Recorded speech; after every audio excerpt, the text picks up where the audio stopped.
afternoon and a very warm welcome on behalf of Bayer Crop Science to this event on glyphosate, first reflections on the reapproval journey. My name is Jackie Davis. I will have the privilege of moderating our discussions this afternoon. A little bit of housekeeping before we start. If you want to ask questions, and the purpose of today is to bring you up to date on the EU's regulatory process and the regulatory milestone that we've just reached with the conclusion of the first scientific evaluation of the glyphosate dossier by the assessment group on glyphosate and the production of the renewal assessment report. We're also going to hear about the next steps in the process and answer your questions. So if you want to ask a question, please use the Q&A button at the bottom of your screen, not the chat button, the Q&A button. And please, could I ask you to be brief so I can see at a glance what your question is and who it is for.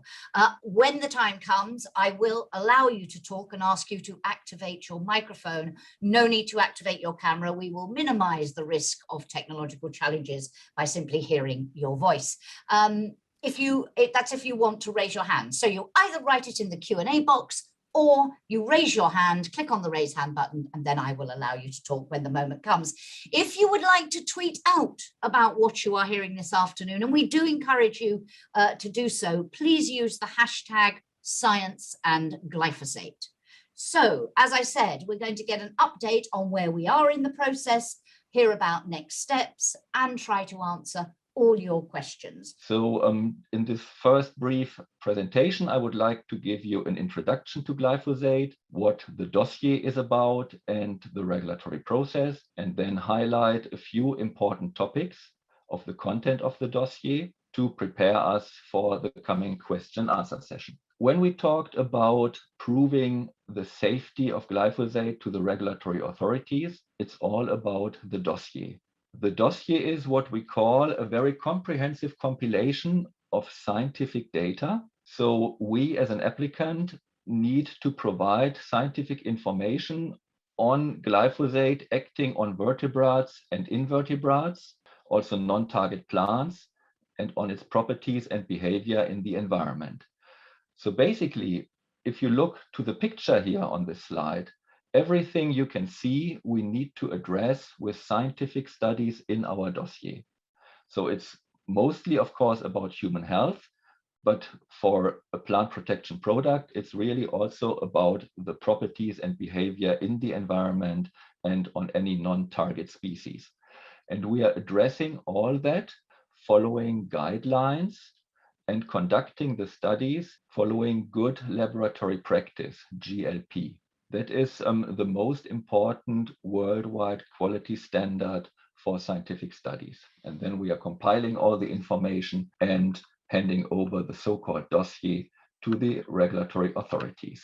Now, I would like to briefly inform you about the regulatory process we are currently in. As you can see on this slide, it all started in 2017. In December 2017, the European Commission decided on the last renewal of glyphosate, and that was actually for a period of 5 years. So we are operating towards December 2022. Now, in the past, as Bayer, as part of our task force, the Glyphosate Renewal Group, we had pre-submission meetings with our evaluating authorities. We compiled the dossier and submitted it as a task force in June 2020. And since then, our evaluating authorities were having a very, very deep look into all the scientific data. Our evaluating authorities are a group of 4 member states composed of France, Netherlands, Hungary, and Sweden. And as Jackie said, they are calling themselves the Assessment Group on Glyphosate, AGG. That's actually noteworthy and remarkable because it's the first time in history that a group of 4 member states took the responsibility to evaluate a scientific dossier, and that's maybe reflecting also the importance of glyphosate, but also the vast amount of scientific information. The AGG also made a 9-page summary document publicly available on their AGG website, which is a subsite of the DG Sante glyphosate website. And this 9-page document is accessible by anybody, so everybody can have a look, and it contains the summary of their evaluation. AGG came to the conclusion that they see all conditions fulfilled for a reapproval of glyphosate. They don't see any reason for asking for a classification for carcinogenicity or for reproductive toxicity or for genotox. So no concerns in that regard. They also see no concern for glyphosate acting as an endocrine disruptor. So they see all prerequisites fulfilled to confirm human and environmental safety of glyphosate. Now, with this renewal assessment report, the AGG is handing that over to EFSA, the European Food Safety Authority, and to ECHA, the European Chemical Agency. And EFSA will continue the risk-based evaluation for human and environmental safety, while ECHA will have a look to confirm the proposed classification or non-classification. This will start with an opportunity for public commenting, which is dated September, October this year. And that is an opportunity for every interested person to contribute to the scientific evaluation. It will also be an opportunity for the other member states who were not part of this group of 4 evaluating member states to chime in and also offer their opinion and comments. And we as an applicant will also provide comments. Then EFSA and ECHA will go very deep again in their scientific evaluation, and then maybe towards late summer next year, so 2022, we are expecting the EFSA conclusion, who is summarizing then everything. That EFSA conclusion will be handed over to the European Commission, and it will be the basis for the Commission to propose a renewal or non-renewal for glyphosate. And that proposal needs to be confirmed by a voting of all European member states. And that will then happen towards the end of 2022. 2 important topics where we really put quite some attention on in our dossier. One of the topics is the biodiversity. So there is a concern that pesticides have a harmful effect on biodiversity. And so, especially for glyphosate, we discussed with our evaluating authorities in how far we as an applicant can address this topic. And we actually included a dedicated 50-page summary report, how we think the potential risk of glyphosate for biodiversity should be evaluated. And in the end, we concluded that we have sufficient data to prove that there is very little, if any, concern. However, we are also certainly aware that these biodiversity concerns need to be taken serious, and we are clearly advocating for a very conscious and targeted application of glyphosate. Glyphosate has the unique feature that it only acts via the green parts of the plants. So you see actually what you need to target. If you spray glyphosate where there is no green plant, that's actually a waste and should be avoided. This is why glyphosate is very nicely suited for targeted and spot application. And we think if this practice will be used even more, we can also work with the farmers to significantly reduce application rates across Europe by targeted application. In case there are any concerns, mostly about by local authorities about the impact of herbicides on biodiversity, then we are also proposing certain mitigation measures. For example, flowering strips, buffer zones, or specific areas with enhanced biodiversity next to the field to actively promote biodiversity. Now, another very prominent topic is the basis of the scientific information that we are using in the dossier. The largest amount are these scientific studies that are according to the GLP principles and following international guidelines done basically by the applicants. But another important part is also systematically searching the public scientific literature. So typically the applicant is requested to do that for a period of 10 years back. So we searched the public literature starting in January 2010 until today. For glyphosate, with different search terms, we ended up with more than 12,000 articles. And on this pie chart, you can see statistics, how this group of 12,000 articles is composed. And then it is the task of the applicant to screen all the articles and decide about relevance and reliability of the information in the scientific articles for the dossier and the risk assessment. So when we applied these principles, we ended up with a little bit more than 700 articles, which we actively included into our dossier as supporting information next to the other studies I already talked about.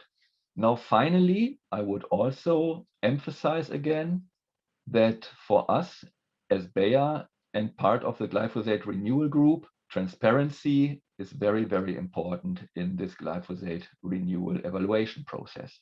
Actually, there were complaints in the past that there is a perceived lack of transparency for the renewal of active substances and the regulatory process in Europe. And there was even a change of the law, the general food law. For glyphosate, the glyphosate renewal group decided to act earlier than the new law came into force. And we voluntarily set up this website, glyphosate.eu, where you can find a lot of information about glyphosate and the regulatory process, but most notably, a dedicated section about transparency, where we are sharing all the minutes and presentations of discussions with our evaluating authorities, any letters we send and exchange with the authorities. We have the full summary dossier available on this website, and you get access to all the relevant scientific studies that are the basis of our dossier. Thank you very much indeed, Christian. And before we bring your colleagues, those experts, into the discussion, I just had a couple of follow-up questions that I wanted to ask you. You just mentioned the website, and you said offering all that information, you can look for yourself. What sort of response has been? How high is the level of interest? Who's looking at it? Who's engaging on this issue? Yeah, we are actively promoting this website, for example, through webinars like this. We are also offering now a newsletter, and I'm encouraging everybody to also subscribe to this newsletter, and you will get the offer directly when you are visiting the website. I must say that the interest in really the scientific studies and the dossier is limited. And that is not surprising. We observed that previously with a similar initiative we had at Bayer for other active ingredients. And that is not so surprising, because these scientific reports, they are really very, very detailed information. These are often thousands of pages, and you really need to be a dedicated expert to appreciate the content. This is why we tried to also really present it in more easily digestible and understandable form on other parts of the website. And we see actually a growing number of interests. I think currently we are about 10 to 15,000 visits per month. So there is a remarkable interest in glyphosate. And can you just clarify for the wider public, you mentioned the public comment period, September, October, but you also said this is for people to contribute to the scientific evaluation. So just to be clear about how that part of the process works, is this an opportunity for the public to give opinions, or is this more for stakeholders with scientific contributions to make and member states, as you mentioned, to contribute? Is it really a public consultation, or is it more a scientific consultation, if I can put it that way? It's a public scientific consultation. But it's not just to give your opinion. You've got to be delivering right, Jackie, evidence. I think that's really important to emphasize. I mean, everybody is free to contribute, so there are no limits. But the principle is to really add information and new insights to the scientific evaluation and the risk assessment. And only these kind of data will be really taken into account by EFSA, because it's EFSA's task to conclude on the acceptable or non-acceptable risk of an active substance for human safety and the environment. And just to be clear, you talked about that really unprecedented situation of 4 member states being involved in the evaluation, as you said, partly probably because of the importance of the issue, but also this enormous amount of scientific information, which meant no one was willing to take the burden on themselves of going through all of this. But what about the other 23 member states? They can contribute through do they contribute now in that comment period only? What's their role as we move forward? Yeah, that is basically the European principle of work and responsibility sharing. So typically you have one rapporteur, or in this case 4 rapporteurs, who are acting on behalf of the full European Union, providing a first scientific opinion, so to speak, and exactly to give the other 23 the opportunity to also offer their opinion. This commenting period is designed. So they are getting the full renewal assessment report and also a copy of the dossier during the process. The dossier they already have, the renewal assessment report they will get very quickly now, and then they can read through it and offer their comments if they agree or disagree to certain aspects. And that is really the most important point of the commenting. But anybody else is also welcome to contribute. And then, of course, that voting right at the end of the process. And when you work on submitting a dossier to the regulatory authority, you are preparing scientific evidence, as you've underlined, Christian. When the member states meet to consider the reauthorization, they're bringing politics to the table. And he says, and very little science. Over the last 3 years, I fear the politics has become far more toxic than the science on glyphosate. What is Bayer or the GRG doing to limit the political influence? And a similar question from Heike Jahrberg, who says, German Minister Klochner says she doesn't expect a majority of member states to be in favor of renewal. Is she right? There's more crystal ball gazing you might or might not want to. But this question here that David's raising about the politics and the work you have to do on that side of the equation as well as on the other. And then we'll bring your panel of colleagues in. Yeah, and this is, of course, a consideration we are dealing with every day. And I can only say it shouldn't be like that. So we are very happy that we are still in the very deeply science-rooted part of the process. I think we had a very good start with the AGG basically confirming the positive evaluation from the last renewal.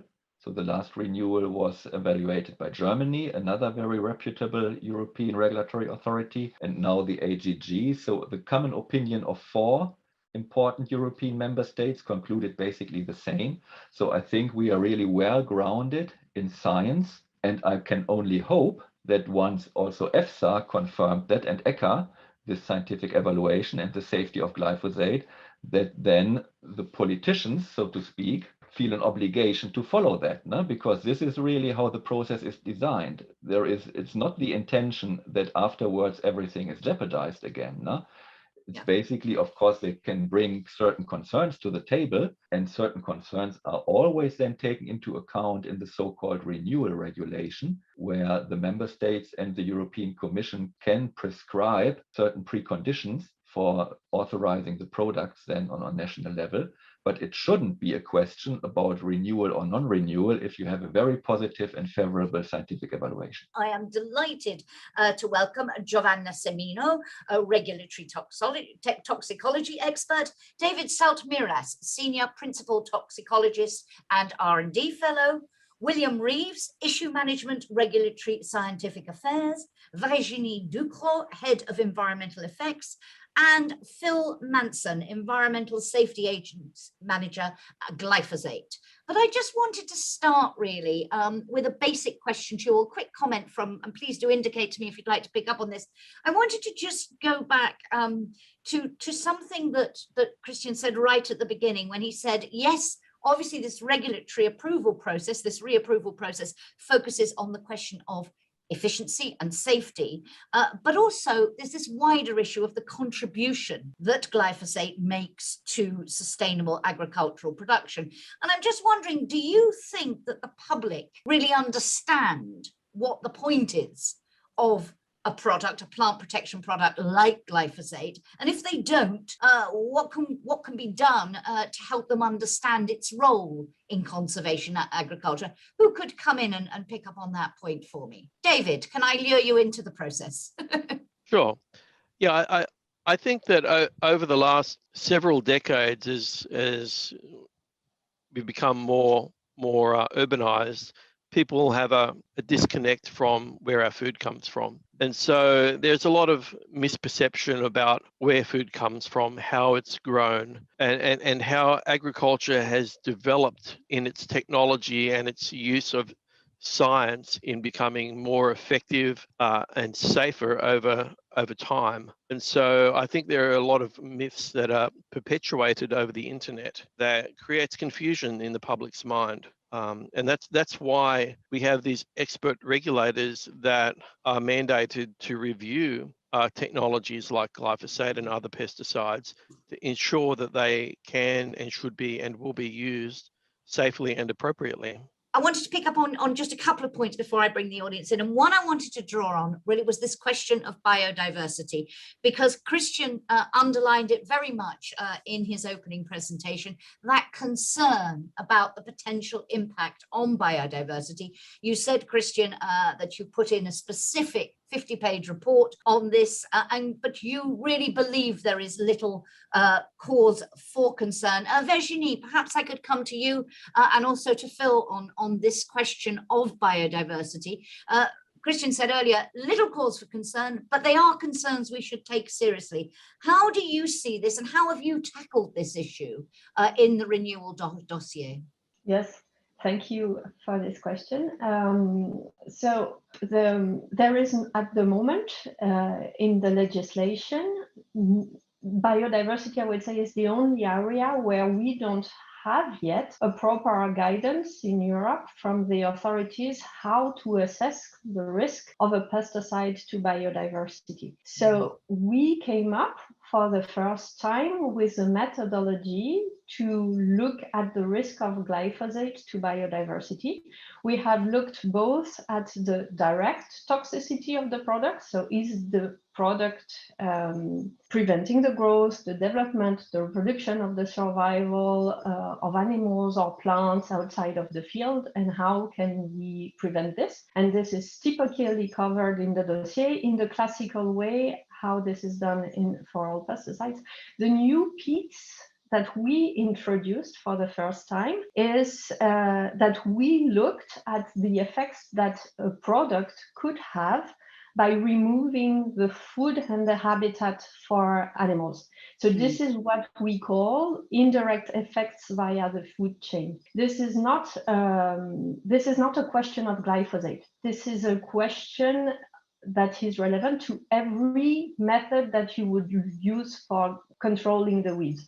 So as soon as the farmer wants to remove the weeds from their field, they can use glyphosate, they can use plowing, they can use a lot of methods. But in the end result is always the same, that the weeds are gone. And the reason why there is a concern here is especially in a large area where you have a lot of crops and not a lot of alternative habitat or food sources for the species.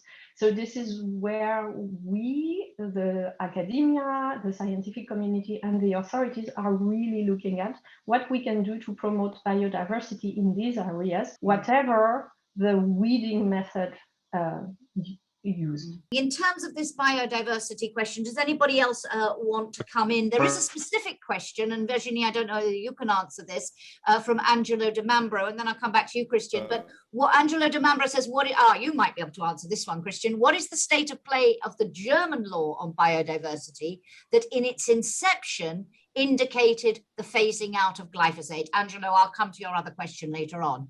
But there was a German law, it indicated phasing out. Does it still do so? Christian, maybe. Yeah, I think this is still under discussion in Germany. And of course, it needs to be a proposal for the time being, because we are still working on European level on the reapproval of the active substance. And then afterwards, indeed, it is up to every member state to decide if they want to authorize glyphosate-based products on their territory or not. However, also there, they should follow good science. And if we can provide proof that there is no safety issue and there is good efficacy, there shouldn't be any reason why the government is just deciding to not provide this tool to the farmer. No? Like also some of my colleagues already said, we are really believing that currently there is no good substitute for a molecule like glyphosate. It has a unique mode of action, and it should not be discarded lightly, because then you just have a smaller toolbox of the remaining options, and many of the remaining options are not more environmentally friendly. As Virginie pointed out, the objective is always to control the weeds. You need to control the weeds to do intensive agriculture and have a good harvest.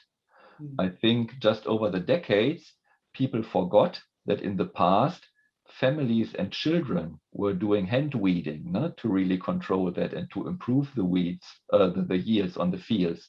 And there was starvation. And only with the continuous improvement also of agrochemicals and agricultural practices, that was not a topic anymore. So that unfortunately today, people are not really aware about that anymore. But if you take away all the tools, then you sooner or later will see the very drastic consequences. Virginie, can I just follow up with one quick question relating specifically, what are the big concerns biodiversity-wise, and then we'll move on to the other issues, is bees. Lots of concern about the impact of pesticides on bees and a perception that they are responsible for bee decline. Is there anything in this? Should we be worried? So, as you can imagine, we have investigated a lot what could be the effects of glyphosate on bees. And as Christian mentioned, there is no worries to have for those direct effects. So glyphosate killing bees or impairing their development or their growth, because the mode of action of glyphosate is focusing on plants. So it is not something that is targeting the bees. So we will have no direct effects from them. And we have looked also in the context of our biodiversity assessment, what could be the unintended consequence on bees in removing the weeds. So meaning you remove the place where the bees go forage. So we have also evaluated this aspect and with field studies and laboratory studies, and our evaluation shows that when you are using glyphosate according to the label, so the instruction for use written on the bottle, there will be no concern for the bee population to either have direct effects or have not enough food in their surroundings so that the hive could start to decrease or the bees could start to starve. Christian indicated at the beginning, the renewal assessment report, the key finding is no concerns relating to carcinogenic properties, endocrine disrupting properties, and so on. No concerns that they have found, and yet there are a lot of scientific papers out there suggesting there is a problem, that it is harmful to humans, that it is harmful for the environment. How do you address this? I mean, I know there's this enormous review of the literature, but how, and maybe come to David and then to Bill on this, and then to Giovanna as well, from a toxicology point of view as well. How do you address these concerns and all these papers out there and of differing qualities, of differing levels of credibility and so on? How do you address that in the dossier? David? Well, first of all, I think that science should always be open to dialogue, and we should review whatever information is out there from an objective starting point. And that's exactly how a regulator's scientific review operates. So we gather in all of the scientific literature available, and there are two types of evidence evaluations that go on in the process. First is what we call a strength of evidence. You evaluate how strong each individual scientific publication or study, how strong, how relevant and reliable is that study, or how relevant and reliable are the data underpinning the publication. So then you give it a weighting in the context of all of the studies. So first, individual studies have a strength of evidence assessment, and then you put all the information together for the reliable and relevant studies to do a weight of evidence and say, what does all of the good science tell us? And this is the approach that not just the European regulators take, but most regulators around the world, such as the US EPA, the Canadian PMRA, the Australian APVMA, the Japanese Food and Safety Commission, all of these regulators have taken this approach. And no surprise, all of their assessments have been consistent that glyphosate is not carcinogenic, it's not toxic, it doesn't affect reproduction. And so that's the approach that is taken to embrace all of the science, assess all of the science piece by piece, and then put all of the science together. Thank you. Bill, Bill, and do you have something to add? Yeah, that's one of with a molecule like glyphosate, as Christian mentioned, 12,000 publications in the last 10 years. And the challenge now is, you have to sort through those, what's relevant, find the ones related to safety, and then go through those and try to understand what they're actually saying. And is it consistent? Is it interpretable? That's a big hurdle for a lot of research publications where they've gone out and tried something, they have a finding.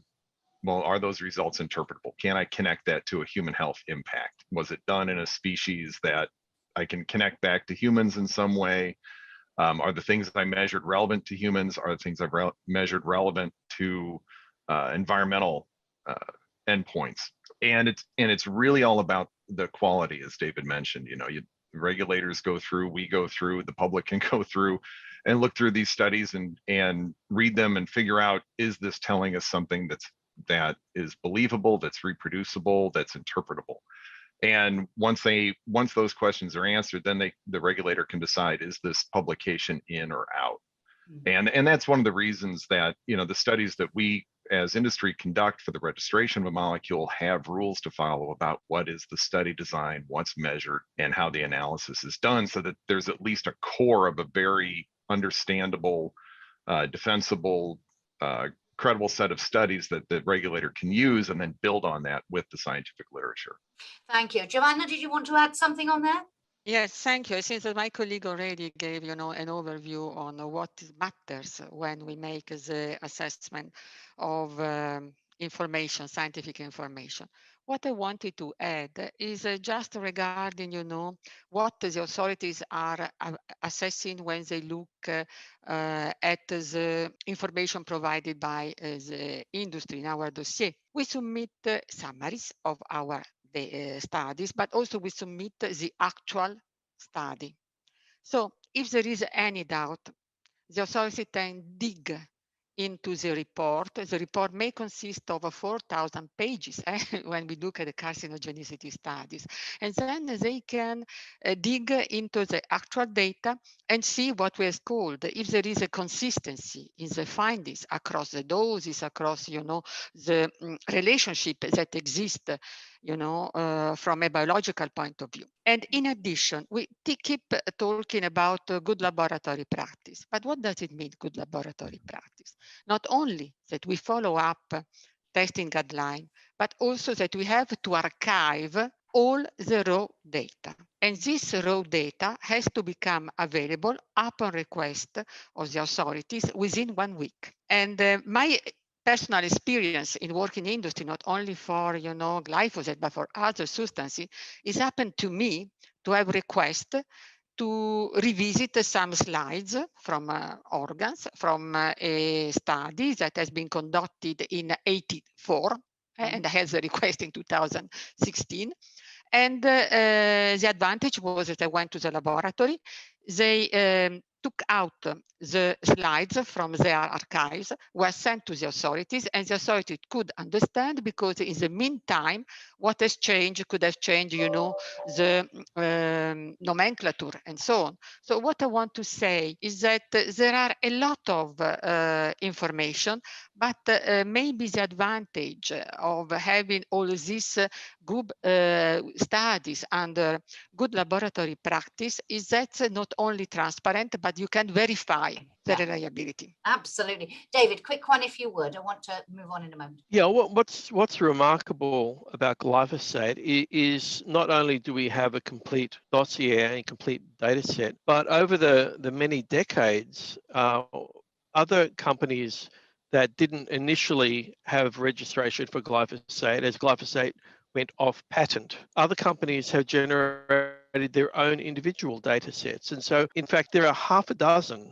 individual glyphosate toxicology and other disciplines data sets. And what's very unique is the remarkable consistency over many similar study designs that have been undertaken over many decades on different continents. Specific question from Tom Hall saying, was the original glyphosate data submitted by Monsanto scrutinized for accuracy? And if I could broaden that question, I'd like to ask you, if I could play the cynic for a moment and just say, What about the credibility of this dossier, this scientific evidence that you've used in the review? I mean, a lot of people would say, well, it's produced by in-house or by researchers, by scientists who are paid by the companies to do this work.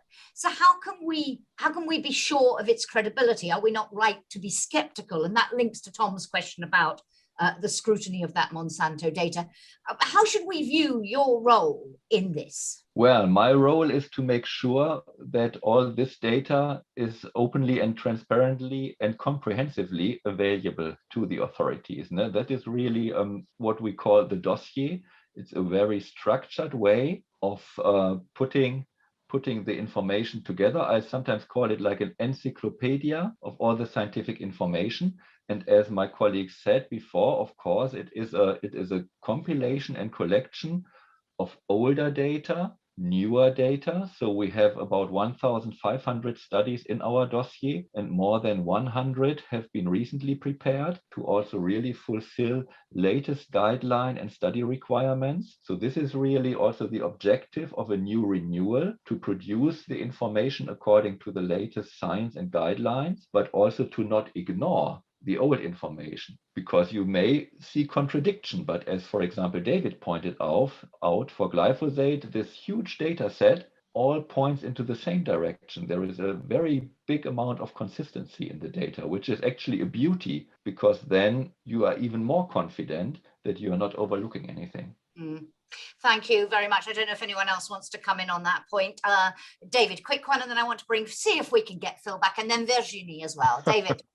Yeah, and over the last 20 plus years working in industry, I've heard this position of we can't trust industry data, and having come from an academic background with a PhD, I just don't understand the rationale behind the argument. When you dig into academic research is made up of people just like industry research is made up of people, and academic research has to obtain funding for their grants. And if you have an institute granting money to academics, well, the academics can or cannot, they choose how they conduct their research. Ethics applies across the board for all research. Thank you very much. Thank you. Thank you. Virginie, I think you wanted to come in also on this point. Yes, very quickly. To mention that the 4 rapporteur member states, the authorities who are at the moment looking at the dossier, they published recently publicly that they have looked at each and every study again, even the old one from Monsanto, and they have reevaluated it all up to nowadays state-of-the-art standard guideline. And their evaluation, you will be able to see transparently in the dossier, because then they really write what do they think about the studies, do they find it valid or not valid, and this is all publicly available. So if you are interested to see how the authorities have looked at those old studies, you can go there and check for yourself. One of you might be able to or not comment on this because it's still the subject of litigation. What is the state of play on Roundup in the US? And somebody, Dimitri Powell's asking, how is the EU process work connected to ongoing legal cases in the USA? I mean, is it linked or are they completely separate? I don't think you can comment on what's happening in America necessarily, but is there a link between the two, or are the two things completely distinct? David's shaking his head in despair almost. I don't know. Yes, there is no link between the science and the litigation. I think that sums it up very succinctly. Even in some of the judges' comments in some of the cases where the US EPA, the regulator who looks at all the data, their final conclusion was not allowed to be considered, for example, by the jury. So living in America for 25 years, I'm still perplexed by the legal system here. And this is not something, Christian or Giovanni or Virginia, this isn't something that the European side will be looking at. It's not part of this scientific evaluation, is it? No, it's not part of it. No. So they're completely separate. Right. One other question from our audience. James Clark says, you have mentioned the importance of preventing resistance. And you talked about this, Christian, when you were talking about biodiversity at the beginning, and you talked about targeted application and not overuse because it builds up resistance. James Clark says, frequent use of low doses, insufficient control will increase the risk, especially without mitigation. I searched glyphosate.eu and resistance and returned no results, he says. How will you communicate resistance management strategies such as those available? And he gives a website address, but this issue, he couldn't find very much on this. Do you need to do more to communicate on this? I don't know whether this is one more for Virginie or for Christian. Wave at me which one of you would like to reply. Christian, you raised it in your presentation. So do you need to do more work in this area because it's not as well, there's not enough awareness of it at this stage, suggests James? Yeah, actually, I'm sorry that the interested colleague did not find the information he was looking for. I'm personally pretty convinced that we are covering that topic, but certainly after this webinar, I will check and make sure, because it is an important topic, not only for glyphosate, but for all pesticides. And as was pointed out, the problem may be if you are using use rates which are too low. No? And that's a little bit the discrepancy. Of course, the evaluators always want to make sure that you are not using too much, not in excess, but then also for going very low, there is certainly a limit, because you need to make sure that your target organism, like your target plant in the case of glyphosate, is controlled completely for the sake of resistance buildup. And actually, there are even working groups for all the pesticides, also with authority and scientific institute contribution, to work against the buildup of resistance, because there are not so many different active ingredients you may think. Actually, farmers are still lacking very powerful solutions for some of their problems. So we really need to act very responsibly with what we have and also inform the farmers. There are label languages and information campaigns about avoiding the buildup of resistance and handling the products very responsibly. Thank you very much indeed. And just, I see Phil still trying to connect to us, but he made a point in the chat linking back to my previous question. So as we can't hear from him, let me read it out. The amount of data available for glyphosate is what makes it unique. From an environmental perspective, there were nearly 300 individual studies submitted to support the ecotoxicological and environmental findings and to support the risk assessment, making the strength of evidence, as David indicated, extremely relevant for consideration that strongly supports a low level of concern in the environment. So thanks for that, Phil. And if you can't connect with us verbally, please do keep those comments coming. I will read them out if and when I see them. But could I just link to one other question here? Christian, perhaps, sorry, just to follow up with you. One issue that was mentioned in what I've seen of reports about the report, about the renewal assessment report, says that there were data gaps in terms of broader impacts on the environment, the sort of issues Virginie was talking about, and says, and I'm quoting, but I'm quoting from a quote of the report, so not 100% sure it's accurate, that the report, quotes, wasn't able to address all the concerns related to glyphosate's effect on the environment. Should we be concerned about those gaps? Is it something you left out by mistake, or is this a sort of inevitable? Will there, given the amount of information we're talking about, are there always going to be bits where follow-up questions of this type get asked? Can you hear me? Ah, Phil, yes, I can. Excellent. I'm had to go to my mobile. My internet's pretty unstable. Oh, well, perhaps you could pick up on that point. Can you pick up on that absolutely. point? Yeah, absolutely. Brilliant. Concerning the so-called data gaps that the AGG have indicated in their pre-release document of the DRAR, the renewal assessment report. The work, the environmental and the ecotoxicology studies that are conducted to support a product registration in Europe, they follow quite an extensive set of data requirements that are laid down by the European Commission, and it covers all areas of the different sort of taxonomic groups, and it covers different types of exposure, whether they be through direct contact, through overspray, or whether they be through exposure via surface waters and things like this. Some of the data gaps that are indicated are looking at other types of exposure that are not directly tested for normal product registrations. So whilst there is some, there are a few studies, I would say, that maybe there is some indication that maybe the molecule will be around for a longer period of time. I'm confident that the exposure or the risk to those organisms in those different trophic levels, those different areas where the animals persist or habituate, there's going to be limited impacts. So whilst there are these data gaps that are being indicated, and which we will address during the commenting period, they're of a low concern, in my opinion, given the weight of evidence that I indicated earlier that you mentioned in the chat. Yeah. Thank you. Anybody else want to come in on this point? Bill?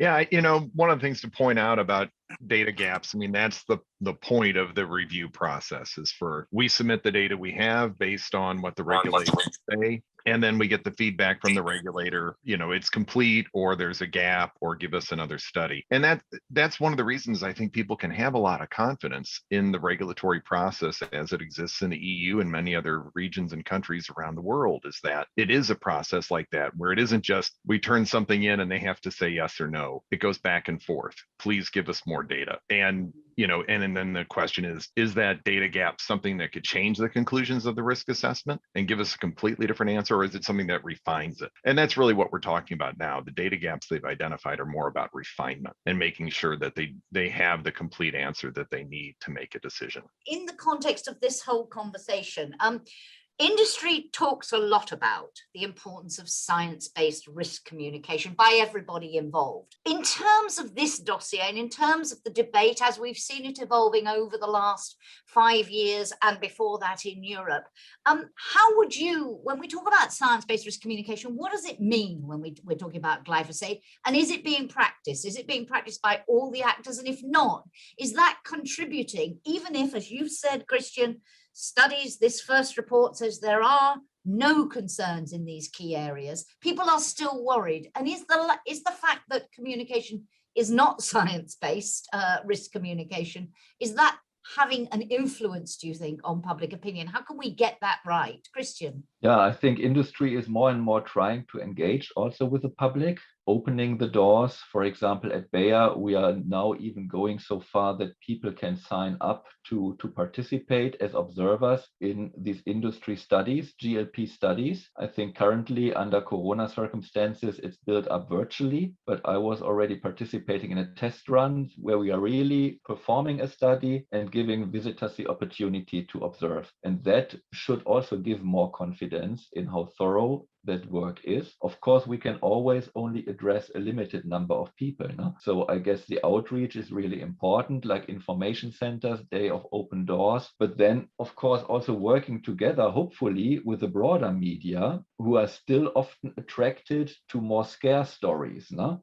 And really scare people with kind of misleading information, which then basically puts agriculture and pesticides in a bad light, because it is an area, as we discussed before, which is not so close to people. They cannot judge, and they are quickly prone to believe the quick headline, which may be misleading. No? So I guess there is, of course, a very different risk perception. No? For pesticides, it's scary. Other things which have maybe higher risks, like drinking alcohol or smoking, that's accepted. No? So, yeah. But you talk about industry's role in this. I'm wondering in terms of policymakers' role in genuinely science-based risk communication, and do you believe, any of you, that they can do more to help in this area? And if you have any more questions for our panel, I've got one more I will take in a moment, but if there are any more, don't forget you can click on the raise hands button if you want to speak, or put your questions into the Q&A box.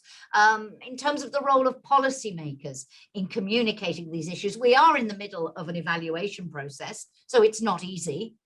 They have to remain faithful to that process. But is there more they could be doing to reassure the public and to give the sort of messages you're giving about the rigor of this process, about the science and the evaluation and what it really entails? Because most of the public probably have no idea at all. And just to look at our question, and the other question relates to the politics of all of this again, the politics comes back in all the time instead of it being a science discussion as it's supposed to be. Any quick thoughts to that? And then I'll take our other question.